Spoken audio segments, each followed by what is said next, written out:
नमस्कार, आप देख रहे हैं न्यूज 18 का डिजिटल प्लेटफॉर्म और मैं हूं आपके साथ सृष्टि शेखर।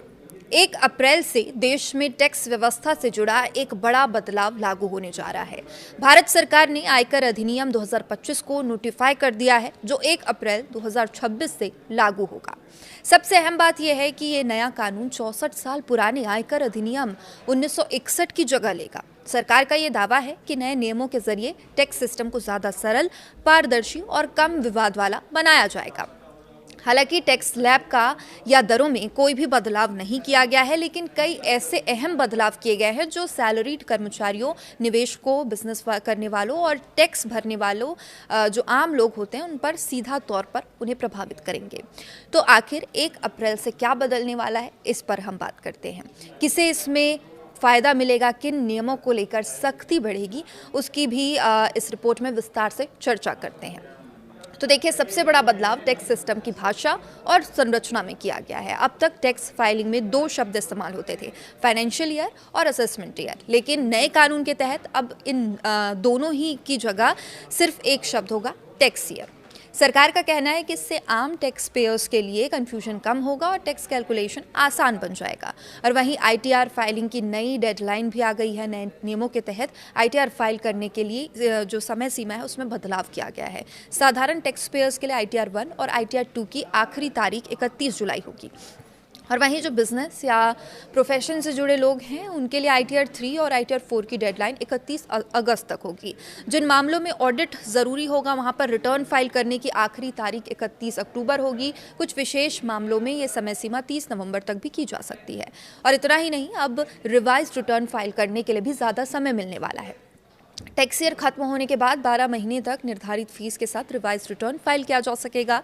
और एचआरए नियमों में भी बदलाव हुए हैं। सैलरी पाने वाले कर्मचारियों के लिए हाउस रेंट अलाउंस यानी कि एचआरए को लेकर भी नए नियम लागू कर दिए गए हैं। अब इस छूट का लाभ लेने के लिए किराएदार और मकान मालिक के संबंध की जानकारी देना अनिवार्य है।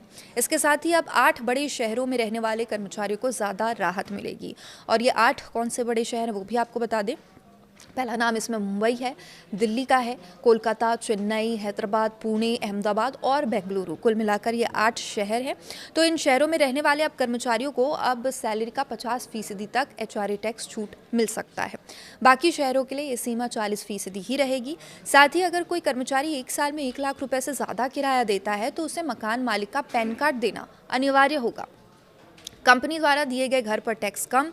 नए नियमों के तहत कंपनी के ओर से दिए गए जो घर हैं उनकी टैक्स वैल्यूएशन भी घटा दी गई है, जिससे कर्मचारियों को राहत मिल सकती है। अब ये टैक्स शहर की आबादी के आधार पर तय होगी। 40 लाख से ज़्यादा आबादी वाले शहरों में सैलरी का 10% हिस्सा, 15 से 40 लाख आबादी वाले शहरों में सैलरी का 7.5% हिस्सा और बाकी इलाकों में 5%।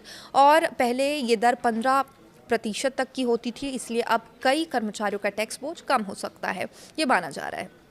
कंपनी कार और अन्य सुविधाओं पर भी नियम में थोड़े बदलाव हुए हैं। तो देखिए, अगर कोई कर्मचारी कंपनी की कार का इस्तेमाल करता है, ऑफिशियल या निजी दोनों कामों के लिए करता है, तो अब टैक्स वैल्यू इस पर तय की जाएगी।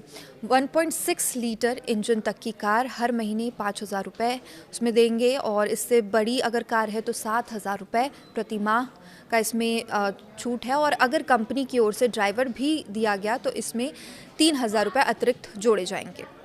तो देखिए, गिफ्ट, फूड और अन्य सुविधाओं में भी राहत की बात कही जा रही है। कंपनियों की ओर से दिए जाने वाले गिफ्ट या वाउचर पर राहत मिलेगी। अब 15,000 रुपये तक के गिफ्ट टैक्स फ्री होंगे। इससे ज़्यादा राशि पूरी तरह टैक्स के दायरे में आएगी। वही कर्मचारियों को मिलने वाले फ्री फूड और बेवरेज पर भी छूट की सीमा बढ़ा दी गई है। पहले ये सीमा 50% प्रति मील थी, 50 रुपये प्रति मील थी। अब इसे बढ़ाकर 200 रुपये प्रति मील कर दिया गया है। तो देखिए, बच्चों की पढ़ाई पर भी ज़्यादा छूट मिल सकती है, टैक्स पर छूट मिल सकती है। नए कानून में एजुकेशन अलाउंस और हॉस्टल अलाउंस को भी बढ़ाया गया है। बच्चों की पढ़ाई के लिए 3,000 रुपये प्रति माह तक की टैक्स छूट है। ये सुविधा अधिकतम 2 बच्चों तक ही लागू होगी। पहले ये सीमा सिर्फ 100 रुपये प्रति माह पर थी। इसके अलावा हॉस्टल अलाउंस पर भी अब 9,000 रुपये प्रति माह तक छूट मिलेगी, जो पहले सिर्फ 300 रुपये ही थी। तो देखिए, इसे भी बड़ी राहत माना जा सकता है। कैपिटल गेन नियमों में भी स्पष्टता अब नए जो रिपोर्ट्स हैं उसमें आएंगे। नए नियमों में कैपिटल गेन टैक्स को लेकर भी स्पष्टता लाई गई है। अब अगर किसी निवेश को कन्वर्ट किया जाता है जैसे कि बॉन्ड से शेयर में, तो उसकी होल्डिंग अवधि तय करते समय पहले वाले निवेश की अवधि भी जोड़ी जाएगी। इससे ये तय करना आसान होगा कि लाभ शॉर्ट टर्म है या लॉन्ग टर्म है।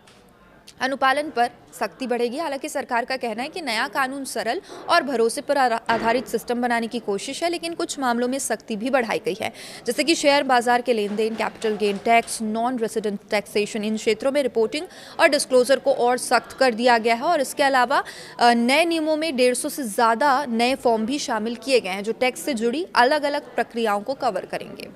तो देखिए, कुल मिलाकर कहा जाए तो नया आयकर कानून टैक्स सिस्टम को आसान बनाने की कोशिश ज़रूर करता है, लेकिन इसके साथ ही रिपोर्टिंग और पारदर्शिता को भी बढ़ाने पर जोर दिया गया है, ताकि इस तरीके के जो फ्रॉड होते हैं उससे भी बचा जा सके। अब देखना होगा कि 1 अप्रैल में लागू होने के बाद ये बदलाव टैक्स पेयर्स के लिए कितने आसान साबित होते हैं और कितना नया सिस्टम वाकई सरल बन पाता है। फिलहाल इस वीडियो में इतना ही। आप देखते रहिए न्यूज़ 18। नमस्कार।